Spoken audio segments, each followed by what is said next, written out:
Hey guys, welcome to the study with Mayank. मैं हूं आपका मयांक और आज ला रहा हूं मैं आपके लिए कक्षा 12 की समाजशास्त्र की पाठ्य पुस्तक भारत में सामाजिक परिवर्तन एवं विकास। आज इसी क्रम में आपका यहां पर अध्याय 5वां है। यहां पर हम औद्योगिक समाज में परिवर्तन और विकास के बारे में जानेंगे। तो चलिए स्टार्ट करते हैं आज का वीडियो। देखते हैं हमें क्या क्या डिस्कस करना है। यहाँ पर बेसिकली हम बात कर रहे हैं इस चैप्टर की। तो इस चैप्टर में कई सारी कहानियों का संग्रह रखा गया है, यानी कि शहरों में काम करने वाले जो भी विभिन्न विभिन्न वर्ग के लोग हैं उनसे संबंधित कहानियों का यहाँ पर जिक्र किया गया है। बताया गया है कि उन्होंने उनकी जो आदतें हैं, उनकी जो भी हैबिट्स हैं, या फिर उनका जो समाज पर इम्पैक्ट पड़ रहा है या समाज ने उन पर जो प्रभाव डाला है उनके बारे में इसमें बताया गया है। तो सबसे पहले कहानी स्टार्टिंग हो रही है, वो आपकी हो रही है फिल्मी दुनिया की कहानी है। इससे स्टार्टिंग हो रही है आपकी।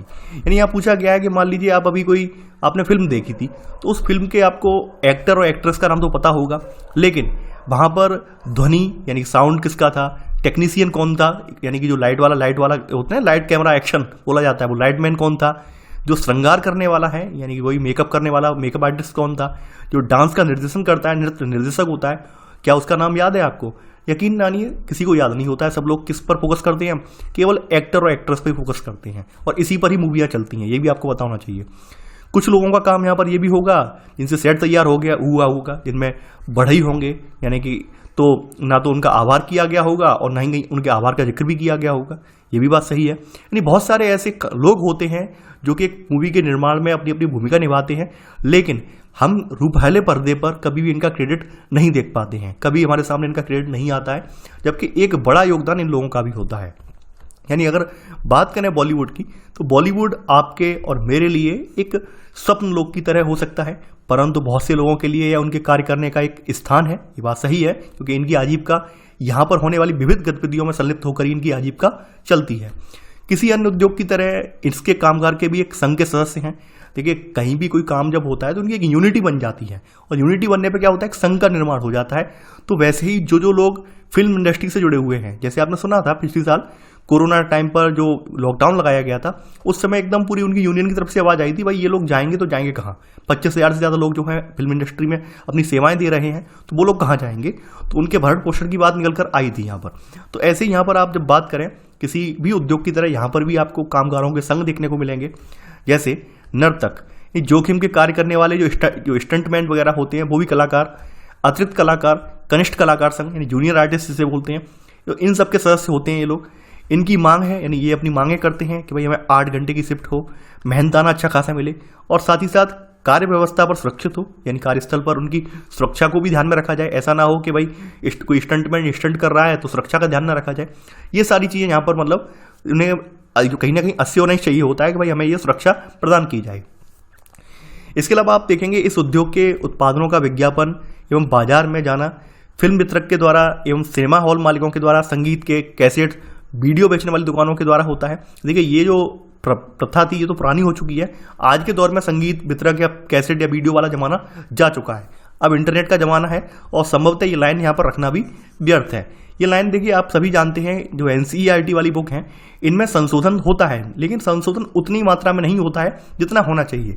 थोड़ा बहुत यहाँ पर जो फैक्ट है उनमें संशोधन करते हैं। कहानी किस्से वगैरह जो होते हैं वो प्रीवियस वाली उठा के रख देते हैं।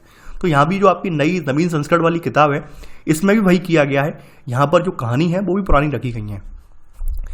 यहाँ बताया गया है कि इस उद्योग में कार्य करने वाले लोग किसी अन्य उद्योग की तरह उसी शहर में रहते हैं, यानी मुंबई में रहते हैं, लेकिन शहर में उनके द्वारा जो किए गए विभिन्न कार्य हैं, वे लोग कौन हैं और कितना कमाते हैं, इन पर डिपेंड करता है। यानी कि एक ही शहर में रहते हैं, लेकिन सबसे इंपॉर्टेंट बात क्या है, उनकी जो मेहनताना, उनकी जो कमाई है वो किस पर निर्भर करती है, वो कौन सा काम कर रहे हैं, उसी अकॉर्डिंग उनकी जो है आमदनी तय होती है। मान लीजिए कारपेंटर है, मान लीजिए कोई एक लाइटमैन है, तो लाइटमैन की और कारपेंटर की आमदनी कम होगी। वहीं जो बैकग्राउंड स्टेज पर डांस करने वाला है उसकी आमदनी ज़्यादा होगी। तो वो चीज़ बताई गई है यहाँ पर। तो वही सब चीज़ें हैं। इसके अलावा आप देखेंगे फिल्मी सितारे और जो कपड़ा मिलों के मालिक हैं, यानी मुंबई और गुजरात में आपने देखा होगा ज़्यादातर व्यवसाय जो है कपड़ा मिलों से जुड़ा हुआ है। तो इनके मालिक जुहू जैसे स्थानों पर रहते हैं। यानी जुहू एक ऐसा एरिया है जहाँ पर काफ़ी महंगी महंगी इमारतें हैं, जबकि जो अतिरिक्त कलाकार हैं या कपड़ा मिल के मजदूर हैं, ये गोरेगांव जैसी जो झुग्गी झोपड़ियाँ हैं, या फिर हम कह सकते हैं चौल, यानी मुंबई में एक सुना होगा आपने चौल, मूवी वगैरह में आपने सीन देखा होगा कि भाई मैं इस एरिया का गुंडा हूँ, ये है वो है। तो वो चौल जो होती है वो मुंबई में फेमस है। यहाँ पर कुछ लोगों ने अपने क्या है अपनी जो जगह पड़ी थी वहाँ पर घर बना लिए हैं और एक जैसे एक रूम की तरह, हॉस्टल की तरह होता है पूरा, ठीक है। तो उसे चौल बोलते हैं, मुंबई की भाषा में चौल बोलते हैं। अगर हम बात करें मुंबई की लाइफस्टाइल की, आगे जाते हैं, यहाँ पर कुछ लोग ऐसे भी होंगे जिनकी आमदनी बहुत अच्छी खासी है। ये 5 स्टार होटल में जापान की जो डिश है सुशी, इसका खाना खाते हैं। जबकि कुछ लोग क्या है, स्थानीय जो हाथ गाड़ियाँ हैं, हाथ से जो ठेले खींचे जाते हैं वो, तो उन पर बड़ा पाव खाते हैं। मुंबई के लोगों को कहाँ वे रहते हैं, क्या वे खाते हैं, कितने कीमती कपड़े पहनते हैं, इसके आधार पर हम विभाजित किया जाता है। लेकिन कुछ सामान्य सी बातें आपको यहाँ पर भी देखने को मिलेंगी, जैसे कि कुछ सामान्य बातों में यह वस्तुएं जो शहर उन्हें देता है के आधार पर वे समान भी हैं। जैसे फिल्म में क्रिकेट मैच देखते हैं वे लोग, समान वायु प्रदूषित वातावरण का आगमन करते हैं, सबकी आकांक्षाएं हैं कि उनके बच्चे जो है अच्छा काम करें, ये सबके भीतर है। यानी ये कुछ कॉमन चीजें हैं जो हर मुंबई वासी में, चाहे वो अमीर हो, गरीब हो या मध्यम वर्गीय हो, सभी के अंदर ये चीजें कॉमन रूप से देखने को मिल जाएंगी। लोग कहाँ और कैसा कार्य करते हैं, किस तरह का व्यवसाय करते हैं, यह सब उनकी कहीं ना कहीं आइडेंटिटी का एक महत्वपूर्ण हिस्सा बन जाता है। वास्तविकता क्या है, हमारा काम वर्तमान में जो जैसा समाज में परिवर्तन हो रहा है, औद्योगिक समाज में, अब हमें हमारी जाति से कम हमारे काम से ज़्यादा जाना जाता है। ये आपने देखा होगा कि आज के समय में एक डॉक्टर की वैल्यू कहीं ना कहीं एक टीचर से कहीं ना कहीं ज़्यादा है। समझ रहे हैं आप, एक डॉक्टर की वैल्यू आपके एक इंजीनियर से कहीं ज़्यादा है। तो ये डिपेंड करता है समाज में किस व्यक्ति की कब जितनी ज़्यादा जरूरत पड़ जाती है। जैसे आप देख रहे हो कोरोना काल में सबसे ज़्यादा डिमांड किसकी है, डॉक्टरों की है, ना इंजीनियर की नहीं, किसी और की नहीं, केवल डॉक्टरों की डिमांड है। तो कहीं ना कहीं आप देखेंगे ये जो भी आप व्यवसाय करते हैं उन सब की जो है पहचान का आप महत्वपूर्ण हिस्सा होता है। आप यहाँ पर देखेंगे कि अध्याय में हम यहाँ पर देखेंगे कि जो प्रौद्योगिकी है, टेक्नोलॉजी है, इसमें होने वाले परिवर्तन और लोग किस प्रकार कार्य करते हैं, और ऐसे करके भारत में सामाजिक संबंधों में परिवर्तन भी आता है। जैसा कि हम सभी जानते हैं, कभी भी जब समाज में कोई एक नई अवधारणा या नई विचारधारा का आगमन होता है तो समाज में कहीं ना कहीं परिवर्तन देखने को मिलता है। वही भारतीय समाज की है। यानी हमारे समाज में जब औद्योगिक ढांचा जब अपनाया गया, या फिर हमारे यहाँ कह सकते हैं हमने जो कॉलोनियल एरा, यानी कि हमारा जो ब्रिटिश कालीन युग है, औपनिवेशिक काल है, उस दौरान जो हमारे यहाँ परिवर्तन हुए, उन परिवर्तनों से आप देखेंगे हमारे भारतीय समाज में भी एक गंभीर परिवर्तन देखने को मिलते हैं। यहाँ पर आप देखेंगे दूसरी तरफ सामाजिक संस्थाएं जैसे जाति, नातेदारी का संजाल, लिंग और क्षेत्र भी कार्य को संगठित करने के तरीके अथवा उत्पाद को बाजार में भेजने के तरीके को ये प्रभावित करते हैं। और ये सब कहीं ना कहीं समाजशास्त्र के शोध का एक विषय है। आप सभी ये बात जानते होंगे और मैं बार बार आपको फिर से बोल रहा हूँ, समाजशास्त्र किसी इंडिविजुअल पर रिसर्च नहीं करता है, बल्कि ये पूरे एक समुदाय को लेकर चलता है, पूरी एक सोसाइटी को आकलन करता है, पूरी सोसाइटी का पूरा यहाँ पर अध्ययन करता है। ये ध्यान देना, ठीक है। ये बार बार मैं आपसे बोल रहा हूँ कि समाजशास्त्र किसी एक इंडिविजुअल का अध्ययन नहीं करता है, बल्कि पूरी सोसाइटी का अध्ययन करता है। यहाँ एक एग्जाम्पल लिया गया है, हम महिलाओं को कुछ अन्य क्षेत्रों जैसे इंजीनियरिंग के बजाय नर्सिंग में प्राथमिकता दी जाती है, शिक्षण के कार्यों में अधिक क्यों पाते हैं। भाई आपने देखा होगा हर घर में आपको बीएड या बीटीसी की हुई महिलाएं मिल जाएंगी, हर घर में जीएनएम एएनएम का जो कोर्स किए होती हैं वो आपको लड़कियां देखने को मिल जाएंगी। लेकिन जो लड़कियां हैं वो इंजीनियरिंग वगैरह में नहीं जाना चाहती हैं। यानी कि क्यों, ऐसा क्या क्या क्या मात्र ये संयोग है या इसके पीछे समाज की है सोच है कि महिलाएं देखभाल पालन पोषण के क्षेत्र के लिए अधिक उपयुक्त हैं। यानी कि इसके पीछे सबसे बड़ा रीजन यही है कि लोगों को लगता है कि महिलाएं होती हैं कमजोर होती हैं, कमजोर के अलावा महिलाएं जो घरेलू प्रकार के जो काम हैं वो करने में दक्ष होती हैं। यानी कि बच्चों की केयर करना या फिर कह सकते हैं देखभाल करना। तो इस वजह से उन्हें बार बार प्रमोट किया जाता है, बार बार इनके माइंड सेट तैयार कर दिया जाता है कि आप नर्सिंग कर लो, टीचिंग लाइन अपना लो, आपका कैरियर ब्राइट रहेगा, अच्छे से आप वहाँ पढ़ाना, इसके बाद अपनी फैमिली को संभालना, ये सब काम किए जाते हैं। आप यहाँ पर देखेंगे उन कार्यों के जो सख्त और पुरुषोचित नजर आते हैं। यानी कि जबकि नर्सिंग कार्य में एक पुल को डिजाइन करने से अधिक बल की आवश्यकता होती है। देखिए ये बात बिल्कुल सही बात है, समाजशास्त्री ये बात बार बार कहते हैं कि महिलाओं के जो कार्य हैं उनको काम नहीं समझा जाता है, और हम पहले भी चर्चा कर चुके हैं। और अगर हम अपने घरों को उठाकर देखें, अपनी माता बहनों को भी उठाकर देखें, तो कहीं ना कहीं हम लोगों ने भी अपने जीवन में एक बार उनसे बोला होगा कि घर में क्या कोई काम थोड़ी ना होता है। आपने शायद सबने बोला होगा, आपके घर में पिता वगैरह ने भी आपकी मम्मी से बोला होगा कि घर में आप क्या करते रहते, सोते रहते हो पूरे दिन, कोई काम नहीं होता है। लेकिन यकीन मानिए एक दिन के लिए अगर आपकी माँ कहीं घर से बाहर चली जाए तब आपको पता चलता है काम कितना होता है। ये बात हकीकत है। तो वैसे ही यहाँ पर वही है, जो महिलाओं के द्वारा कोई भी काम किया जाता है उनको वो काम नहीं मानती है। ये समाज की एक सोच बन गई है, ये कोई काम में काम नहीं है, ये तो एक डेली रूटीन का उनका हिस्सा है। जबकि ऐसा नहीं है, उनका काम जो है सबसे ज़्यादा जटिल है, और अगर सैलरी के लिहाज से भी देखें सबसे ज़्यादा सैलरी वाला काम भी है। अगर आप बाहर का कोई आप व्यक्ति रखोगे तो आपको समझ में आ जाएगा। तो यहाँ पर वही बताया गया है कि भाई जो एक नर्सिंग का काम है आसान नहीं है। एक पुल का डिजाइन करने वाले इंजीनियर से ज़्यादा इसमें जो श्रम की आवश्यकता होती है। बिल्कुल बात सही है। नर्सिंग के काम में पूरा देखभाल करनी पड़ती है, बारीकी से किसी जो मरीज का यहाँ पर हमें पूरा निरीक्षण करना होता है, उसको समय समय पर दवाइयाँ देनी पड़ती हैं, पूरा देखभाल करनी पड़ती है। लेकिन अगर एक महिलाएं इंजीनियरिंग के क्षेत्र में जाती हैं तो वे इस व्यवसाय को कैसे प्रभावित करती हैं वो भी हम देखेंगे। आपने अपने आप से पूछिए, क्यों भारत में कॉफ़ी के विज्ञापन में पैकेट पर 2 कप दिखाए जाते हैं जबकि अमेरिका में 1 कप दिखाया जाता है।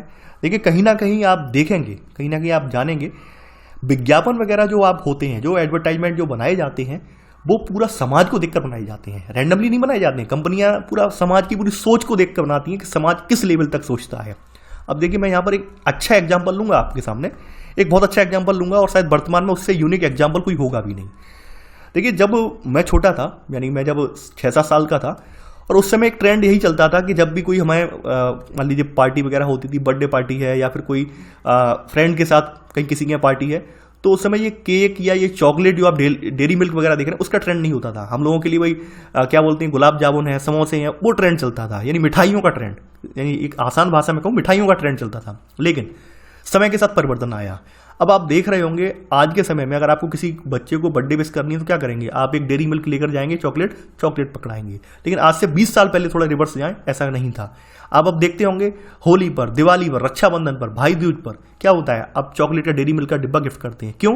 क्योंकि डेरी मिल्क वालों ने ऐड वही बनाया है, बहन मान लीजिए भैया दूज है, बहन नाराज है, उसको डेरी मिल्क का डिब्बा दे देता है और वो खुश हो जाती है। यानी कि डेरी मिल्क वाला जो विज्ञापन है उन्होंने पूरा भावनाओं का खेल खेला है। भावनाओं का खेल क्या है, उन्होंने अपने प्रोडक्ट की जो भी मार्केटिंग है वो भावनाओं से जोड़ ली है, और भावनाओं से जोड़ने का नतीजा ये हुआ है कि आज के समय में हमारी जो वास्तविकता में अगर हम देखें, हमारी जो परंपरा रही है, हम मिठाइयाँ अक्सर हमारे यहाँ, हमारे भारत में मिठाइयों की कमी थोड़ी ना है भाई। आप खुद उठाकर देखिए, अपने अपने स्थानीय जो भी शहर हैं, आप जहाँ जिस जिले से, जिस क्षेत्र से आते हैं, आपकी क्षेत्र विशेष की मिठाइयों में कुछ ना कुछ खास बात होगी। लेकिन हम जब आधुनिकता की दौड़ में जब आगे बढ़ रहे हैं तो हम देख रहे हैं कि आज हम चॉकलेट देना ज़्यादा अच्छा समझते हैं। हमें लगता है चॉकलेट शिष्टाचार का प्रतीक है, जबकि ऐसा बिल्कुल भी नहीं है। तो ये होता है भावनाओं का व्यापार, कि कैसे एक कंपनी ने आपके भारतीयों की माइंडसेट को पढ़कर उसने इस तरह के ऐड बनाए कि आज आप देखेंगे लगभग 90% बच्चे, नहीं 90% यंग जनरेशन का, तो लगभग मैं 100% भी बोल दूं तो वो भी कम पड़ेगा, उनका यही है, किसी को विश करना है तो वो चॉकलेट ले जाएंगे। बेशक चॉकलेट में कुछ भी नहीं होता है, चॉकलेट में आप भी जानते हैं कि एक व्यक्ति का भी पेट ढंग से नहीं भर सकता, जबकि मिठाई अगर लेकर जाएंगे तो शायद 5 से 6 लोग या 8 से 10 लोगों का पेट भर जाएगा, 8 से 10 लोग भी आप उसे खाकर प्रसन्न होंगे। तो वही सब चीज़ें डिपेंड करती हैं कि कैसे समाज की अवधारणा, कैसे समाज की सोच बदल रही है। तो यहाँ पर समाजशास्त्र का काम यही है, समाजशास्त्र हर पहलू पर नज़र रखता है। जैसे इनके नज़रिए में, आपके नज़रिए में हो सकता है एक आम बात है, आपने कभी नोटिस नहीं किया हो कि पैकेट है, ये ऐड आ रहा है यहाँ पर कॉफ़ी का, इसमें केवल 2 कप दिखाया है, अमेरिका में 1 कप है, आपके लिए नॉर्मल हो सकता है, लेकिन नहीं, समाजशास्त्री इस चीज़ का बारीकी से अध्ययन करते हैं। इसका उत्तर यह है कि बहुत से भारतीय कॉफ़ी पीने को सामाजिकता निभाने का एक अवसर मानते हैं, यानी कि मानते हैं कि सामाजिक क्रिया है। सामाजिक में ये है कि हम अपने परस्पर संबंधों को दर्शा रहे हैं, पति पत्नी एक साथ पी रहे हैं, ये सामाजिकता दर्शा रहे हैं। अमेरिका में जबकि कॉफ़ी का विज्ञापन इस तरह का क्या होता है, इनके लिए कॉफ़ी पीने का मतलब ये होता है अमेरिका में कि सुबह सुबह एनर्जी लेकर आनी है, यानी कि कहीं ना कहीं इनके लिए कॉफ़ी जो है वो एक एनर्जी ड्रिंक की तरह है। लेकिन हमारे लिए जो कॉफ़ी है वो क्या है, एक सामाजिकता का प्रतीक है। हमारे यहाँ माना जाता है हम सुबह सुबह हमारी पूरी फैमिली एक साथ बैठकर गैदर होती है, उस पर चर्चा करती है, यानी जो भी हमारा डिस्कशन रहे, आज हमें क्या करना है, क्या नहीं करना है, क्या गतिविधियाँ रहेंगी, तो हमारे लिए सामाजिकता का प्रतीक है। इस सुबह का जो आपका बोल सकते हैं, सुबह का जो ब्रेकफास्ट होता है आपके लिए सामाजिकता का प्रतीक है। ब्रेकफास्ट हमारे यहाँ, हमारे भारत में कॉफ़ी छोड़िए, हमारे यहाँ चाय का प्रचलन ज़्यादा है। खास करके आप पूरे भारत में देखें, चाय का प्रचलन सबसे ज़्यादा आपको देखने को मिलेगा। ये चाय वाले पीने वाले बहुत ज़्यादा हैं, तो हमारे यहाँ वही ब्रेकफास्ट में चाय होती है हर जगह, आम बात है। तो आप देखेंगे कि सामाजिकता का प्रतीक है, आपका पूरा परिवार एक साथ बैठ जाता है कि हाँ भाई ये क्या करना है, क्या नहीं करना है। जबकि अमेरिका में नहीं, अमेरिका में उनके लिए एनर्जी का प्रतीक है, उठते ही हमें चाहिए, ये चाय चाहिए। समाजशास्त्री जो हैं इन प्रश्नों में रुचि रखते हैं कि कौन क्या उत्पादित करता है, कौन कहाँ कार्य करता है, कौन किसको और कैसे बेचता है। ये जो सारे प्रश्न हैं, इन सब में कहीं ना कहीं समाजशास्त्री अपनी अच्छी खासी रुचि रखते हैं। यहाँ पर इनकी ये व्यक्तिगत रुचि नहीं है, मैं बार बार ऊपर भी आपसे बोला था, बल्कि ये सामाजिक प्रारूपों का नतीजा है। यानी कि यहाँ पर कोई भी समाजशास्त्री केवल किसी इंडिविजुअल का अध्ययन नहीं करता है, बल्कि पूरी सोसाइटी का अध्ययन करता है। अगली आपकी इसमें हेडिंग है औद्योगिक समाज की कल्पना। देखेंगे औद्योगिक समाज की जो कल्पना है उसमें हम देखेंगे, आप सभी जानते हैं 1750 के दशक में आपके यहाँ से मतलब नहीं, ब्रिटेन में औद्योगिकरण का उदय हुआ है, और ब्रिटेन से ही निकलकर औद्योगिकरण दुनिया के विभिन्न देशों में, विभिन्न जितने भी औपनिवेशिक देश थे उन सब में पहुंचा है। तो औद्योगिकीकरण की एक नई अवधारणा का उदय हुआ है। इसके साथ साथ मशीनों ने एक महत्वपूर्ण स्थान ग्रहण किया हुआ था उस समय। खास करके आप देखेंगे Karl Marx, Weber, Emile Durkheim, इन जैसे विचारकों ने उद्योगों की बहुत सी नई संकल्पनाओं से स्वयं को जोड़ा। आप सभी जानते हैं समाजशास्त्री हैं, ये प्रमुख समाजशास्त्री हैं। इसमें कुछ प्रकार्यवादी हैं, कुछ संघर्षवादी भी हैं यहाँ पर। यानी आपने देखा होगा कुछ क्या है, प्रकार्यवादी फंक्शनलिस्ट मानते हैं, कुछ संघर्षवादी भी हैं, कुछ जो बढ़ते हुए औद्योगिकरण को संघर्षवाद का प्रतीक मानते हैं। तो यहाँ पर आप देखेंगे जैसे जैसे औद्योगिकरण का विस्तार हुआ है, नगरीकरण जिसने आमने सामने के संबंध को बदला जो कि ग्रामीण समाजों में पाए जाते थे, खास करके जब औद्योगिकरण बढ़ा है वैसे वैसे हमारा नगरीकरण भी चला है साथ में। यानी औद्योगिकरण के साथ साथ नगरीकरण भी आगे बढ़ता चला गया है। जहाँ के लोग अपने या जान पहचान के भूस्वामियों के खेतों में काम करते थे, अब उन संबंधों का स्थान आधुनिक कारखानों और कार्यस्थलों के अज्ञात व्यावसायिक संबंधों ने ले लिया। बिल्कुल सही बात है। इसके अलावा जो औद्योगिकरण की जो पूरी प्रक्रिया थी वो विशिष्ट श्रम विभाजन पर थी। यानी आप किस चीज में निपुण हैं, आपके अंदर क्या योग्यता है, ये श्रम विभाजन हो गया। यानी आप जो योग्यता रखते हैं उसी के अकॉर्डिंग आपको वो रोजगार में आपको जो है एंट्री मिल जाएगी। अगर आपके अंदर योग्यता नहीं है तो केवल मजदूर बनकर रह जाएंगे। यानी कि यहाँ पर आप देखेंगे, यहाँ पर किसी एक विशिष्ट क्षेत्र में ही आपको अपना योगदान देना है, संपूर्ण क्षेत्र में नहीं देना है। हमारे परंपरागत उत्पादन में हम ये होता था कि पूरा का पूरा उत्पाद यानी पहले चरण से लेकर बिगिनिंग से लेकर एंड तक किसी एक व्यक्ति के हाथ तक में बनता था। पूरा का पूरा उत्पाद यानी पहले चरण से लेकर अंतिम चरण तक किसी एक व्यक्ति के हाथ से ही बनता था। लेकिन औद्योगिकरण में ऐसा नहीं है। यहाँ पर क्या है, यहाँ पर आप देखेंगे लोग अधिकतर अपने कार्यों का अंतिम रूप नहीं देख पाते हैं क्योंकि उन्हें उत्पादन के एक छोटे से पुर्जे को बनाना होता है। उन्हें केवल क्या है, उनकी ड्यूटी क्या है, मान लीजिए कार का निर्माण कोई जो कार की मैन्युफैक्चरिंग यूनिट में लगा है तो कार का कोई एक पार्ट पकड़ा दिया कि भाई आप केवल जो कार के व्हील होते हैं वो आप व्हील तैयार करेंगे, तो आपको केवल व्हील तैयार करने हैं। व्हील वो कैसे यूज होंगे, कहाँ यूज होंगे, हो सकता है कार में यूज हो या किसी दूसरी कार में यूज हो, आपको कोई लेना देना नहीं है। बस आपको क्या है, व्हील बनाने हैं और व्हील बनाने पर आपको सैलरी मिल रही है। आप देखेंगे जो औद्योगिकरण के कार्य हैं आसान नहीं है। ये कार्य थकाने, दोहराने और थकाने वाला होता है, लेकिन फिर भी बेरोजगार होने से यह स्थिति अच्छी है कि कहीं ना कहीं आप रोजगार करें। मार्क्स ने इस स्थिति को अलगाव कहा है और जिसमें लोग अपने कार्य से प्रसन्न नहीं होते। उनकी उत्तरजीविता भी इस बात पर निर्भर करती है कि मशीनें मानवीय श्रम के लिए कितना स्थान छोड़ती हैं। वास्तविकता यही है। आज के समय में आप देखेंगे इस स्थिति में कि एक अलगाव की स्थिति है। हम सब काम कर रहे हैं, मैं भी काम कर रहा हूँ, आप भी काम कर रहे होंगे, आपकी फैमिली वाले भी कहीं ना कहीं कर रहे होंगे, लेकिन संतुष्ट कोई नहीं है, कोई खुश नहीं है अपने काम से। सब वही है कि जैसे कहते नहीं है कि हम घर जाने के बाद हमें लड़ाई लड़नी है। जैसे एक कहावत है, घिरे की लड़ाई, यानी कि आप कहीं घिर गए हैं, मान लीजिए किसी दुश्मनों के बीच में आप आ गए हैं और आपको लड़ना पड़ रहा है, मजबूरी में लड़ना पड़ रहा है, मजबूरी में हथियार उठाने पड़ रहे हैं। तो वही यहाँ पर है कि आप क्या है, आपको काम करना है भाई, 2 वक्त की रोटी हमें कमानी और काम करना है, लेकिन आप संतुष्ट नहीं हैं, आप करे जा रहे हैं काम। तो यहाँ पर वही सब चीज़ें हैं। औद्योगिकरण से हमें ये भी कहीं ना कहीं डिसएडवांटेज भी देखने को मिले हैं। औद्योगिकरण कुछ एक स्थानों पर जबरदस्त समानता लाता है, जैसे आप ये भी देखेंगे रेलगाड़ी, बस, साइबर कैफे, यहाँ पर जाति भेदभाव बिल्कुल देखने को नहीं मिलेंगे। कोई मतलब ही नहीं है कौन आपके बगल में बैठा है, भाई वो दलित है या सवर्ण जाति है, कोई मतलब नहीं है। आप यात्रा कर रहे हैं, वो भी यात्री है। आप बस में यात्रा कर रहे हैं, आप साइबर कैफे में बैठे, वो भी साइबर कैफे में बैठा है, आप रेस्टोरेंट में बैठे, वो भी बैठा है, कोई किसी से मतलब नहीं है। लेकिन भेदभाव के पुराने स्वरूपों को नए कारखानों और कार्यस्थलों में अब भी देखा जा सकता है। आप देखेंगे ऐसा नहीं है कि ये पूरी तरह से खत्म हो गया है। आज भी ये सब कार्यस्थल पर आप जातिवाद देखने को मिलेगा। खास करके बड़ी बड़ी जितनी कंपनियां, वहां पर भी जो अलग अलग जातियों के लोगों में इकट्ठा होकर अपने गठबंधन जो है गुट टाइप बना लिए हैं उन्होंने। आप आज भी अगर देखें हैं, यानी बहुत सी आप असमानता यहाँ भी देखेंगे। औद्योगिकरण में भी अच्छे वेतन वाले व्यवसायों जैसे मेडिसिन, कानून, पत्रकारिता, उच्च जाति के लोगों का वर्चस्व आज भी बना हुआ है इन सब में। यानी यहाँ पर जो हायर कास्ट हैं, सवर्ण जातियाँ हैं, इनका वर्चस्व आज इनमें भी है। खास करके आप देखेंगे हमारे संविधान में, आप सभी जानते हैं, आर्टिकल 14 से लेकर 18 तक समानता के उपबंधों का जिक्र किया गया है और उसमें साफ साफ बात यह दोहराई गई है कि महिला हो या पुरुष हो, उस पर बिल्कुल भेदभाव नहीं किया जाएगा, समान सैलरी उसे दी जाएगी। लेकिन ऐसा होता है क्या? बिल्कुल नहीं होता है। यानी आप अनुच्छेद 15-16 में जो बात कही गई, 15 में कही गई है, उस बात का क्या पालन होता है? नहीं होता है। महिलाओं को कभी भी पूरा उनका मेहनताना नहीं दिया जाता है, जबकि महिलाओं से काम डबल लिया जाता है। ये आप जानते होंगे कि महिलाओं से काम डबल दिया जाता है, लेकिन उन्हें जो सैलरी मिलती है पुरुषों की तुलना में कम सैलरी मिलती है। यहाँ पर आप देखेंगे, जैसा कि मैं आपसे बार बार कहता हूँ, हर चीज के 2 पहलू होते हैं, सकारात्मक होता है कि नकारात्मक होता है। तो यहाँ पर भी आपको सकारात्मक और नकारात्मक दोनों पहलू यहाँ पर देखने को मिलेंगे। आधुनिकीकरण का सिद्धांत यह तर्क देता है कि आधुनिकीकरण की प्रक्रिया में पृथक समाज की अवस्थाएं अलग अलग हैं, परंतु उन सभी की दिशा एक ही है। एक ही क्या है भाई, यानी दिशा क्या, आगे को बढ़ना, यही इनकी दिशा है। यानी चाहे उनकी टेक्निक जो भी रही हो, चाहे उनकी जो भी प्रणाली रही हो, लेकिन आगे ही बढ़ना है उन्हें। आप देखेंगे यहाँ पे भारत में औद्योगिक का उदय कैसे हुआ है, कहाँ से हम स्टार्ट किए हैं। भारतीय औद्योगिक की विशेषताएं बताई गई हैं। देखिए, भारत में औद्योगिक से होने वाले अनुभव कई प्रकारों से जो पाश्चात्य प्रतिमान है, पाश्चात्य जो आपका वेस्टर्न मॉडल है, इससे समान और कई प्रकारों से भिन्न थे। यानी कई मामलों में हमारी जो भी हमारी अवधारणा का विकास हुआ है वो वेस्टर्न जो भी मॉडल चल रहे थे उनके समान भी थे, लेकिन उनसे अलग भी थे।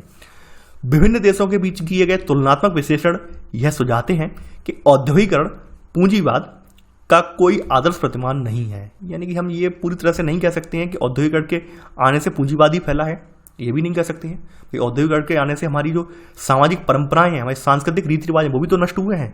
तो ये कहना यहाँ पे गलत होगा कि केवल और केवल ये आर्थिक दृष्टि से या पूंजीवाद को बढ़ावा दे रहा है, ऐसा कुछ भी नहीं है।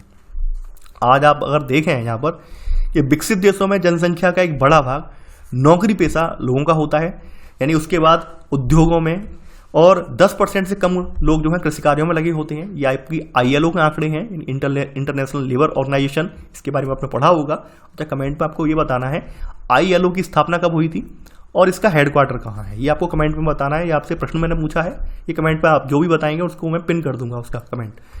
99 से 2000 में भारत में अगर बात करें तो भारत में 60% लोग प्राथमिक क्षेत्र में यानी कृषि खदान इनमें कार्य कर रहे थे, 17% लोग द्वितीय क्षेत्र में थे और 23% लोग तृतीय क्षेत्र में थे। यहाँ बताया गया है कि अगर हम इन क्षेत्रों की आर्थिक वृद्धि को देखें तो आपका एग्रीकल्चर सेक्टर है, इसमें लगातार गिरावट यहाँ पर देखने को मिल रही है। यानी एग्रीकल्चर सेक्टर में सबसे ज़्यादा लोग काम कर रहे हैं आज की डेट में, 50% के लोग लगभग लोग काम कर रहे हैं, लेकिन यहाँ पर जो हमारा इसका योगदान है GDP में बहुत कम है। यानी अगर आप देखें भारत में जो तो बहुत पुराने आंकड़े हैं, लगभग अभी वर्तमान के देखें आंकड़े, तो एग्रीकल्चर का योगदान 17% का है, केवल 17% से कम का है। ये 16.80 है, लगभग आज के आंकड़े मैं बता रहा हूँ, तो पुराने आंकड़े लिखे हुए हैं। तो आप समझ सकते हैं कि कहीं ना कहीं जिस रोजगार में लोग सबसे ज़्यादा लगे हुए हैं, सबसे ज़्यादा जिस रोजगार में लोग संलिप्त हैं, उसका योगदान बहुत ही कम है। तो यहाँ पर हम कह सकते हैं कृषि से जितना भरण पोषण होना चाहिए उतना नहीं हो पा रहा है। वास्तविकता क्या है कि लोगों के लिए कृषि आज भी घाटे का सौदा बना हुआ है। विकसित और विकासशील देशों में एक और बड़ा अंतर नियमित वेतनभोगी कार्यरत लोगों की संख्या का होना है। विकसित देश में आप देखेंगे औपचारिक रूप से कार्यरत लोग बहुसंख्यक हैं। भारत में 50% से अधिक लोग रोजगारी हैं। स्वरोजगार का मतलब क्या, अपने से काम कर रहे हैं, अपने से क्या मजदूरी कर रहे हो तो वो भी स्वरोजगार हो गया।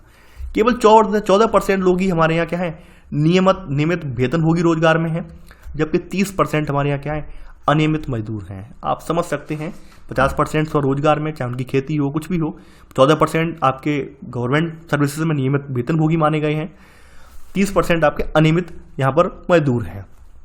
खास करके यहाँ पर अर्थशास्त्रियों ने अपने विचार दिए हैं। अर्थशास्त्रियों और अन्यों ने अक्सर संगठित या फिर औपचारिक या असंगठित या फिर अनौपचारिक क्षेत्रों के मध्य अंतर स्थापित किया है, लेकिन दिक्कत वही आ जाएगी कि इसे परिभाषित कैसे किया जाए। भाई कौन से क्षेत्र को हम परिभाषित करना चाह रहे हैं, उसके कुछ मानक भी तो निकल कर आने चाहिए जिस आधार पर हम उसे डिफाइन करें। भाई कुछ हमारे पास स्टैंडर्ड वैल्यू भी तो होनी चाहिए, कुछ स्टैंडर्ड हमारे पास परखने की उसमें कुछ वो भी तो होनी चाहिए पैरामीटर्स। अब यहाँ पर वो है ही नहीं तो कैसे इन्हें डिफाइन करें। तो इस बात पर मतभेद है कि इन क्षेत्रों को परिभाषित कैसे किया जाए। भाई कैसे इसे परिभाषित करें कि ये असंगठित में आएगा, ये संगठित में आएगा, ये फॉर्मल है, ये इनफॉर्मल है, कैसे करें।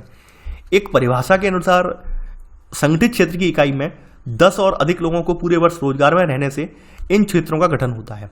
ये संगठित क्षेत्र की परिभाषा इन्होंने देने की कोशिश की है कि जहाँ पर 10 या इससे ज़्यादा लोग काम कर रहे हैं प्रॉपर तरीके से, यानी सरकारी तौर पर इनका पंजीकरण वगैरह भी है पूरा फॉर्मेलिटी के साथ, और ताकि कर्मचारियों को उपयुक्त वेतन या मजदूरी या फिर जो भी अन्य सुविधाएं मुहैया करवाई जानी चाहिए वो सब मिलती हैं। तो ये इन्हें माना गया है किसमें, संगठित रोजगार में माना गया है।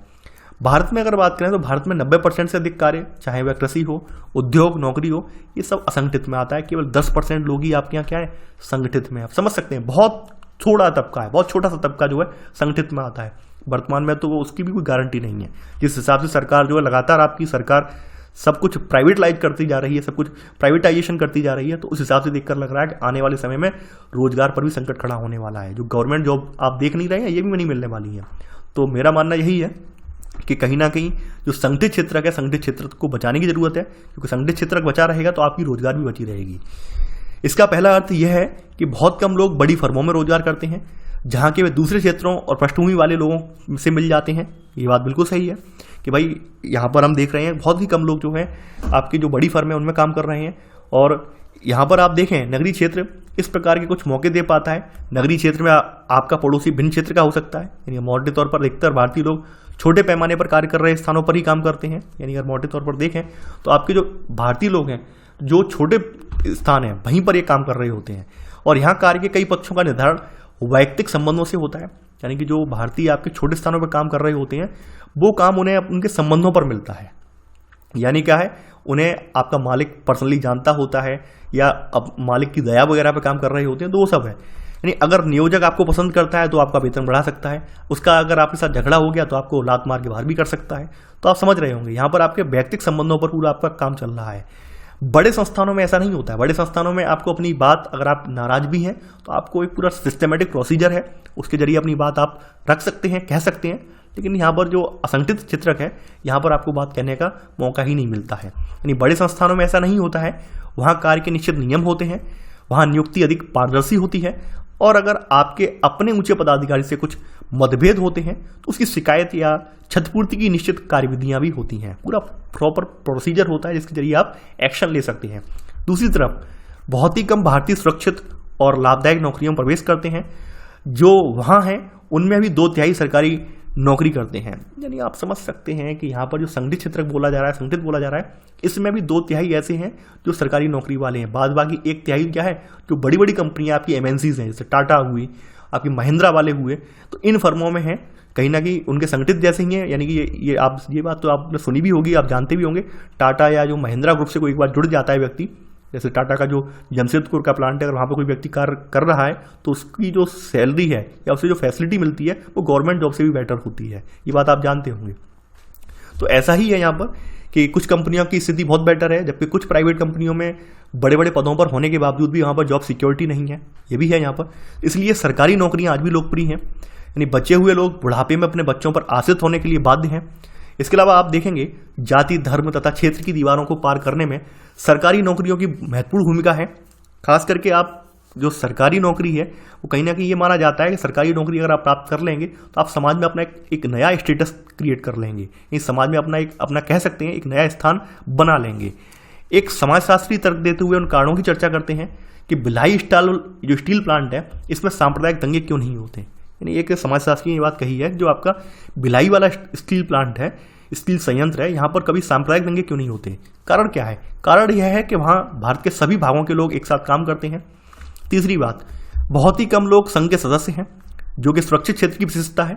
यानी कि यहाँ पर कोई यूनिटी नहीं बनाता, कोई यूनियन बनाने का प्रयास नहीं करता है, क्योंकि सबको अपने काम से मतलब है। फालतू के टाइम, मतलब फालतू की बकवास के लिए टाइम है ही नहीं। सबको मालूम हमें अपना काम करना है, तो यूनियन वगैरह नहीं बनती है। वे एकत्रित होकर सामूहिक रूप से अपने उपयुक्त वेतन और सुरक्षित कार्य व्यवस्था के लिए लड़ने का अनुभव नहीं रखते। नहीं, सबसे बड़ी बात क्या है, इतनी व्यस्तता है, इतना काम सिस्टमेटिक तरीके से हो रहा है, उन्हें टाइम ही नहीं है कि भाई हमें ये होना चाहिए, वो होना चाहिए, क्योंकि उन्हें सब कुछ फैसिलिटी इतनी बेटर मिल रही है कि उनके पास ये सोचने, उनके दिमाग में आता ही नहीं है सवाल कि हमें ये भी करना चाहिए। तो यहाँ पर वही सब चीज़ें बार बार दोहराई गई हैं कि सरकार ने अब असंगठित क्षेत्रों की व्यवस्था पर निगरानी रखने के लिए नियम बनाए हैं। लेकिन आप जानते हैं सरकार के द्वारा असंगठित के लिए बनाए हुए नियम पहले से भी चलते आ रहे हैं, लेकिन ये धरातल पर उतर नहीं पाते हैं, क्योंकि संगठित क्षेत्र का मतलब ही क्या है, असंगठित क्षेत्र का मतलब ही यही है कि ये सरकार के नियमों के अधीन नहीं चल पाता है। असंगठित का मतलब ही यही निकल कर आता है। अगली आपकी इसी में हेडिंग है, भारत में स्वतंत्रता के प्रारंभिक वर्षों में औद्योगिकरण। यानी भारत में स्वतंत्रता जब हमें मिली है और उसके प्रारंभिक वर्षों में हमारे यहाँ औद्योगिकरण की रफ्तार कितनी रही है वो हम देखेंगे। आपके स्वतंत्र भारत में कुछ प्रमुख उद्योग थे, जिसमें रुई, जूट, कोयला खाने, रेलवे भारत के प्रमुख आधुनिक उद्योग थे। और कहीं ना कहीं स्वतंत्रता के बाद सरकार ने जो आपकी आर्थिकी है, इकोनॉमी है, इसके क्षेत्र में एक प्रभावशाली ऊंचाइयों पर कदम रखा है।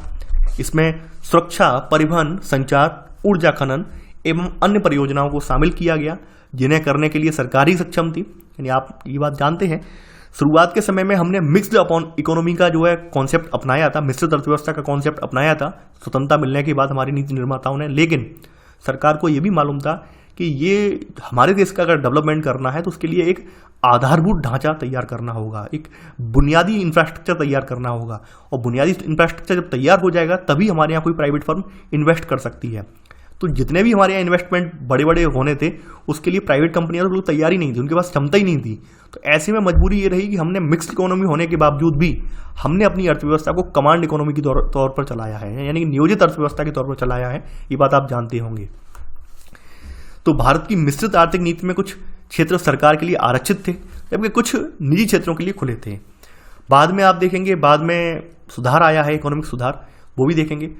स्वतंत्रता के पहले उद्योग मुख्यतः बंदरगाह वाले शहर जैसे मद्रास, मुंबई, कलकत्ता, चेन्नई, मुंबई और कोलकाता इन तक ही सीमित थे स्वतंत्रता से पहले। लेकिन उसके बाद अन्य स्थान जैसे आपका बड़ौदा हुआ, कोयम्बटूर, बेंगलोर, पूना, फरीदाबाद, राजकोट, ये भी महत्वपूर्ण औद्योगिक क्षेत्र बन गया। यानी कहने का मतलब क्या, स्वतंत्रता मिलने के बाद हमने जैसे जैसे हमारा औद्योगिक आगे बढ़ा है, नवीन जगह जो आपकी आप देख रहे हैं, जैसे नोएडा देख रहे हैं, गुड़गांव देख रहे हैं, ठीक है, और ये आपका फरीदाबाद, ये सब अभी हाल में तैयार हुए हैं। आज से 30-35 साल पहले ये सब विकसित आगे बढ़ते चले गए हैं।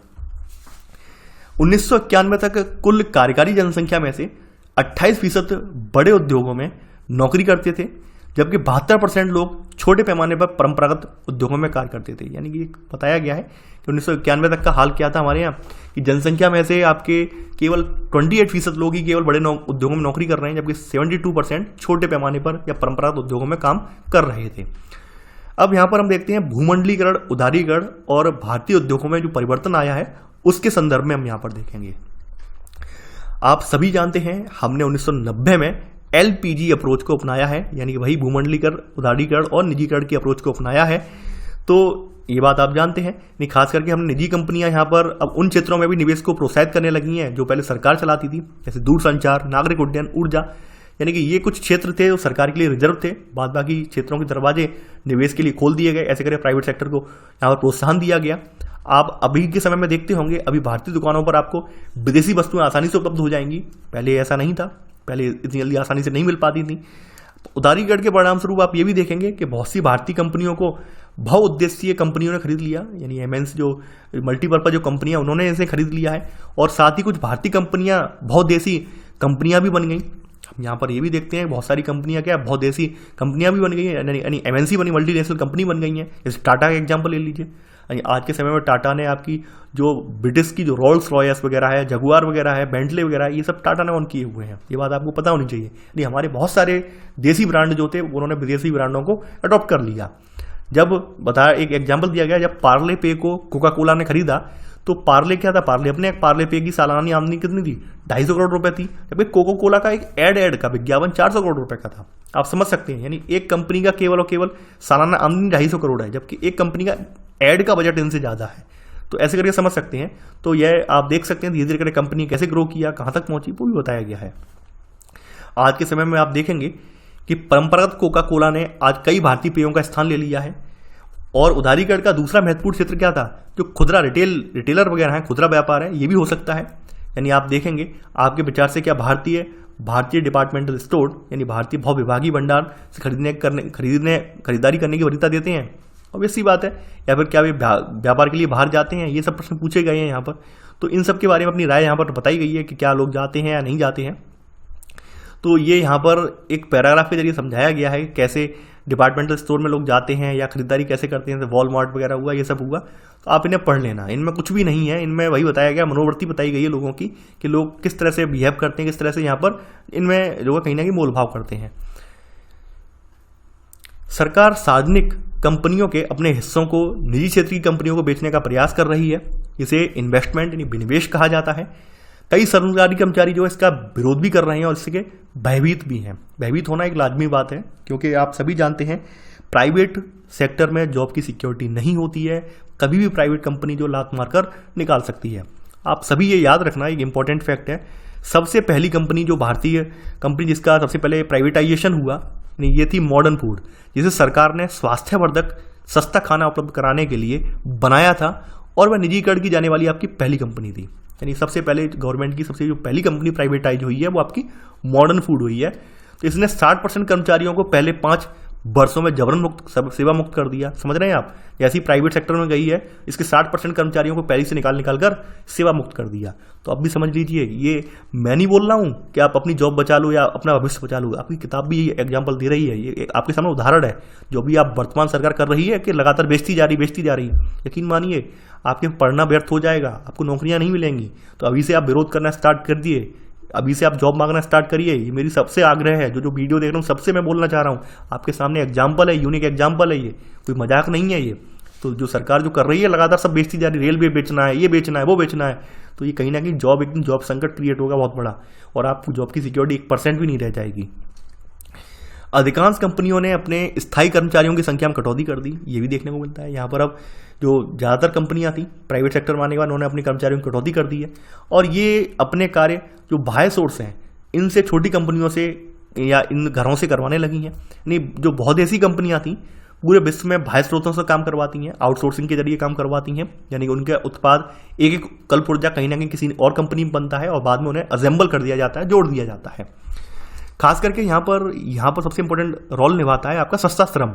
तो बहुत सारी कंपनियां आपने देखा होगा सस्ते श्रम की तलाश में आपके भारत की ओर रुख कर रही, भारत की ओर, चाइना की ओर रुख कर रही, क्योंकि उन्हें पता है यहाँ पर आबादी ज़्यादा है और लोग कम दरों पर काम करने को तैयार हो जाते हैं, और काम के घंटे भी अमेरिका या यूरोप की तुलना में यहाँ पर ज़्यादा हैं, क्योंकि आप सभी जानते हैं लोगों को रोजगार की जरूरत है, तो लोग ज़्यादा देर तक काम करने को तैयार हैं। तो यहाँ वही बताया गया है, क्योंकि छोटी कंपनियों को बड़ी कंपनियों से कई कार्य प्राप्त करने के लिए स्पर्धा करनी होती है, अतः वे कामगारों को कम वेतन देते हैं और कहीं ना कहीं कार्य व्यवस्था की जो स्थिति है खराब होती जाती है। छोटी फर्मों में मजदूर संगठनों का गठन भी मुश्किल होता है। अधिकांश कंपनियां, यहाँ तक कि सरकार भी अब बाह्य स्रोतों और अनुबंध पर काम करवाने लगी है, यानी कि खास करके सरकार ने भी रवैया अपना लिया है। कॉन्ट्रैक्ट आपने सुना होगा कि भाई ठेका उठ रहा है, इसका ठेका दिया गया, रेलवे का टेंडर उठा या कॉन्ट्रैक्ट दिया गया, फलाना हाईवे बनाने के लिए फलानी फर्म के साथ कॉन्ट्रैक्ट किया गया, आपके सरदार वल्लभ भाई पटेल का स्टैच्यू बनाने के लिए लार्सन एंड टुब्रो से एग्रीमेंट हुआ है, कॉन्ट्रैक्ट साइन कर किया गया। तो ये क्या है, नहीं गवर्नमेंट भी अब अपना काम अपने जो कर्मचारियों से नहीं करवा रही, वो भी देख रही है अपने कर्मचारियों से करवाएंगे, भ्रष्टाचार होगा, ये है वो है। सबसे बढ़िया क्या है, किसी प्राइवेट कंपनी को जाके पकड़ा देते हैं, एक मुश्त वो बता देगा क्या भाई हमें इतना करोड़ चाहिए, बनकर तैयार हो जाएगी, A1 क्लास चीज बाद में हम अपना कर लेंगे, निरीक्षण कर लेंगे जाकर। तो कहीं ना कहीं उस गवर्नमेंट का समय बच रहा है और गवर्नमेंट का जो कहीं ना कहीं भ्रष्टाचार है उस पर भी अंकुश लग रहा है। सारांश में अगर हम देखें तो भारत अभी भी एक कृषि प्रधान देश है। सेवा क्षेत्र आपके जैसे दुकान, बैंक, IT, उद्योग, होटल्स और अन्य सेवाओं के क्षेत्र में अधिक लोग आ रहे हैं और नगरीय मध्य वर्ग की संख्या भी यहाँ पर बढ़ती दिखाई दे रही है।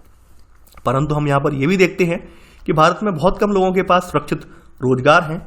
यहाँ तक कि छोटी संख्या के स्थायी सुरक्षित रोजगार भी अनुबंधित कामगारों के कारण असुरक्षित होते जा रहे हैं। यानी कि खास करके छोटे छोटे रोजगार में जो अनुबंधित श्रमिक होते हैं, अनुबंधित कामगार होते हैं, यानी अनुबंधित का मतलब क्या है, एग्रीमेंट वाले, वो भी कहीं ना कहीं असुरक्षित होते जा रहे हैं।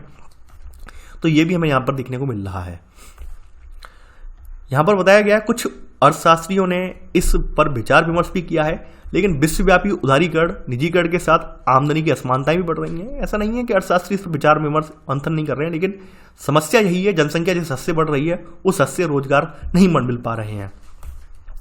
बहुत से किसानों, जिनमें मुख्य रूप से आदिवासी शामिल हैं, और कुल विस्थापितों में ये 40% है। आप सभी जानते हैं लगातार, यानी जो रिसोर्सेस हैं, जो भी खनिज संसाधन है, वो आदिवासी इलाकों में सबसे ज़्यादा हैं। तो सरकार क्या कर रही है, आदिवासियों को उनकी प्राकृतिक इस निवास स्थान से बेदखल कर रही है। तो ऐसे में सबसे ज़्यादा उन्हें विस्थापित किया जा रहा है।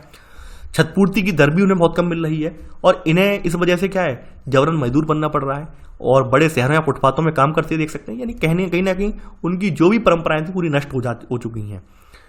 लोग काम किस तरह पाते हैं ये बताया गया है। यानी कि यहाँ पर विज्ञापन, 2 रोजगार के विज्ञापनों का जिक्र किया गया है। एक सार्वजनिक क्षेत्र की नौकरियों का उदाहरण है और दूसरा है निजी क्षेत्र की नौकरियों का उदाहरण। ये बताया गया है किस तरह से विज्ञापन आते हैं। ये देखिए, ये एक गवर्नमेंट कॉलेज का विज्ञापन है ये, और ये आपका एक प्राइवेट सेक्टर का विज्ञापन है। ठीक है, यानी एक होटल के बारे में विज्ञापन है और एक गवर्नमेंट जॉब एक कॉलेज में पढ़ाने के लिए उसका विज्ञापन है।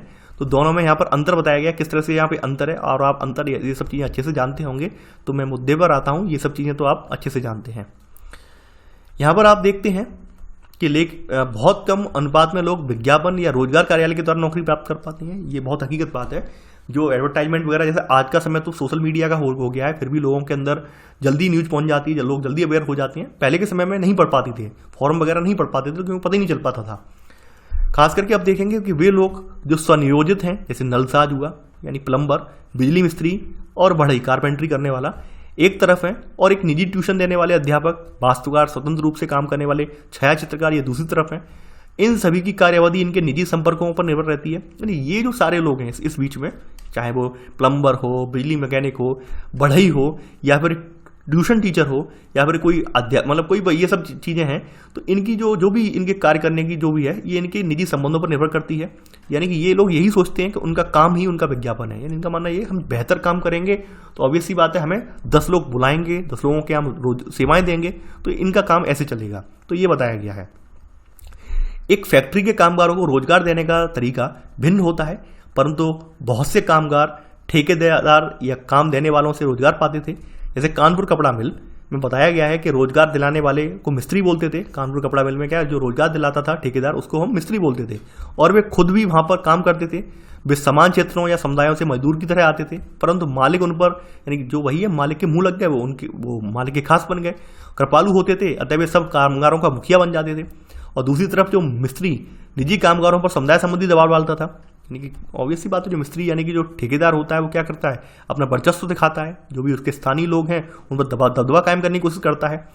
तो कहीं ना कहीं आप देखेंगे आज के समय में जो ये सब चीज़ें हैं, यानी ठेकेदारी है या मिस्त्री वगैरह है, इनका महत्व कम हो गया है, और कार्यकारिणी तथा यूनियन दोनों ही अपने लोगों को काम दिलाने में महत्वपूर्ण भूमिका निभाते आ रहे हैं। यानी अब नए नए संगठन, नए नए संस्थान उभर कर सामने आए हैं। पहले के समय में ये लोग ठेकेदार या मिस्त्री बुला कर लाते थे, लेकिन अब क्या है, जो अभी ट्रेड यूनियन वगैरह हैं, ये इन्होंने यहाँ पर अपनी एंट्री मार दी है। कुछ कामगार यहाँ पर ये भी चाहते हैं कि उनका काम उनके बच्चों को दिया जाए। ये भी देखा होगा कि भाई हेरिडिटिकली कोई व्यक्ति मान लीजिए किसी परंपरागत तरीके से पैसा चला आ रहा है, तो उनका मानना ये है कि ये काम हमें मिलना चाहिए। जैसे आपको पता होना चाहिए, भारत में साफ सफाई का काम एक जाति विशेष के लोगों के लिए निर्धारित है, और कहीं ना कहीं वो भी यही मानते हैं कि ये काम जो किसी और को नहीं पहुंचना चाहिए।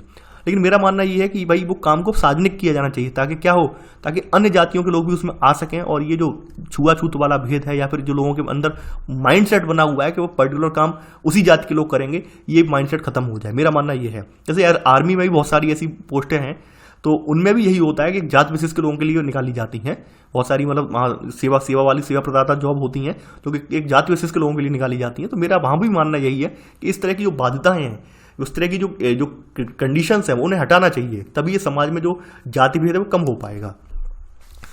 बहुत सी फैक्ट्रियों में बदला कामगार भी होते हैं। बदला कामगार का मतलब क्या है कि आप अगर 10 दिन के लिए छुट्टी मार रहे हो, तो आप अपनी जगह किसी और व्यक्ति को करके जाओगे, जो कि छुट्टी पर गए मजदूरों के स्थान पर काम करते हैं। बहुत से बदली कामगार एक ही कंपनी में बहुत लंबे समय तक काम कर रहे होते हैं, किंतु उन्हें सबके समान स्थायी पद और सुरक्षा नहीं दी जाती है, ये भी देखने को मिलता है। इसे संगठित क्षेत्र में अनुबंधित कार्य कहते हैं। यानी इस तरह के जो लोग काम करने वाले होते हैं, इनको हम संगठित क्षेत्र में अनुबंधित यानी कॉन्ट्रैक्ट की तरह काम करने वाले होते हैं। और रोजगार के अवसरों में 2 तत्व और शामिल होते हैं, किसी संगठन में रोजगार, स्वरोजगार। खास करके आप यहाँ पर देखेंगे, आपकी इंडियन गवर्नमेंट लगातार पहल यही कर रही है स्वरोजगार को बढ़ाया जाए।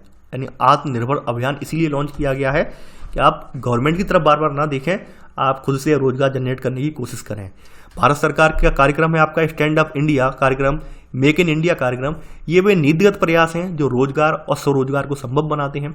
उद्देश्य वही है, देखिए उद्देश्य सब में वही लिखा होता है, हाशिए पर अनुसूचित जाति जनजाति आर्थिक रूप से पिछड़े हुए लोगों को लाभ मिलेगा। हकीकत क्या है वो आप और हम अच्छे से जानते हैं, अच्छे से वाकिफ हैं। सरकार कहती है कि भाई कोई भी व्यक्ति बैंक से जाके लोन निकाल सकता है, लेकिन आप अगर रियलिटी में लोन लेने जाते हैं बिना किसी उसके बैकग्राउंड के, यकीन मानिए आपको लोन कभी नहीं मिलने वाला। ये भी आपने देखा होगा। तो सरकार की कथनी में और धरातल पर देखने होने में बहुत अंतर होता है।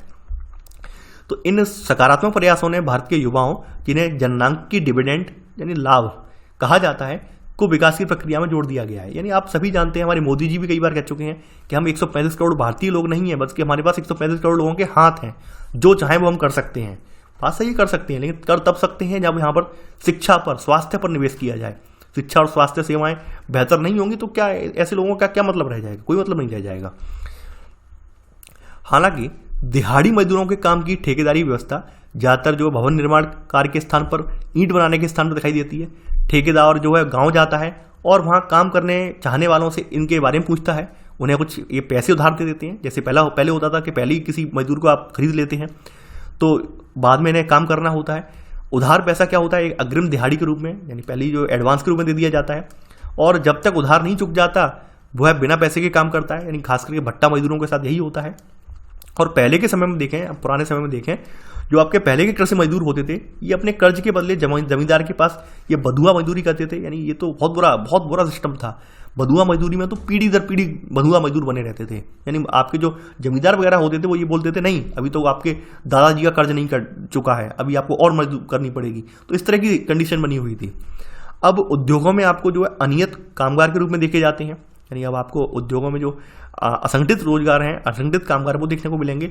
लेकिन अभी भी वो जो लोग कारगर जो है कहीं ना कहीं कर्जदार हैं, अनुबंधक हैं के समान है। लेकिन क्या है, ये अन्य सामाजिक दायित्वों में बंधे हुए नहीं होते हैं, ये स्वतंत्र हैं, ये समाज से मुक्त हैं। जैसे बंधुआ मजदूर जो होता था उसको समाज में कोई अधिकार नहीं दिए जाते थे, वो जमींदार का गुलाम हो जाता था, एक तरह से दास हो जाता था। लेकिन इन लोगों को है, ये बहिष्कार करना चाहें तो बहिष्कार कर सकते हैं। इस अर्थ में वे औद्योगिक समाज में अधिक मुक्त हैं। यानी अगर हम बधुआ मजदूर से इनका कंपेयर करें, जो एक फैक्ट्री में काम करने वाले लोग हैं, तो उस अर्थ में फैक्ट्री वाले जो लोग हैं वो ज़्यादा मुक्त हैं। वे अनुबंध को तोड़कर किसी और के यहाँ काम ढूंढ सकते हैं। लेकिन जब जो बंधुआ मजदूर है, जिसने अपने पहली कृषि मजदूर ने अपने जमींदार से पैसा ले लिया, उसके साथ ये नहीं हो सकता है। अगली हेडिंग है आपकी, ये हेडिंग है आपकी कि काम को किस तरह किया जाता है।